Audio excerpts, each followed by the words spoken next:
જય જગન્નાથ। હવે અષાઢી બીજે અષાઢ સુદને બીજ ત્યારે જે ભગવાન જગન્નાથજીની રથયાત્રા નીકળે છે। આની પાછળનું કારણ કોઈને ખબર છે કે રથયાત્રા કેમ નીકળે છે? તો હું તમને આજે આ વિડીયોમાં એ જણાવીશ કે રથયાત્રા કેમ નીકળે છે। તો આની કહાની આખી છે એ મહાભારત સાથે જોડાયેલી છે। એકવાર દ્વારકામાં સુભદ્રાજીને આખી નગર જોવાનું મન થયું। અષાઢી બીજના દિવસે સુભદ્રાજીને આખું દ્વારકા નગરી જોવાનું મન થયું। ત્યારે ભગવાન શ્રી કૃષ્ણને કીધું કે મારે આજે આખું નગર જોવું છે।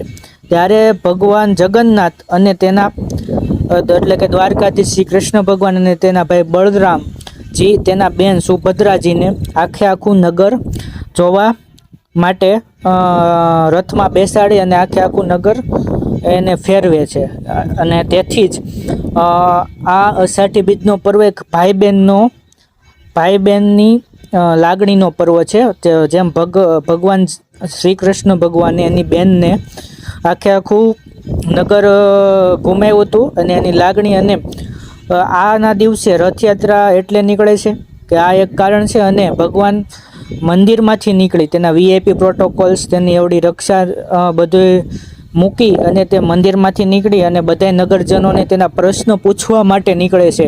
એક એવું પણ કારણ છે કે બધા ભક્તોને એના પ્રશ્ન પૂછે છે કે શું છે બધું એ અષાઢી બીજના દિવસે ભગવાન નીકળતા હોય છે, તેનો ઠાઠપાઠ બધું છોડી અને નીકળતા હોય છે। આ એનું કારણ છે। અને જો ભગવાન જગન્નાથજીના મૂર્તિ કેવી રીતે બની તો એ જોવું હોય તો જરાક કોમેન્ટ કરી દેજો, આપણે બીજો વિડીયો પણ કાલ બનાવશું। જય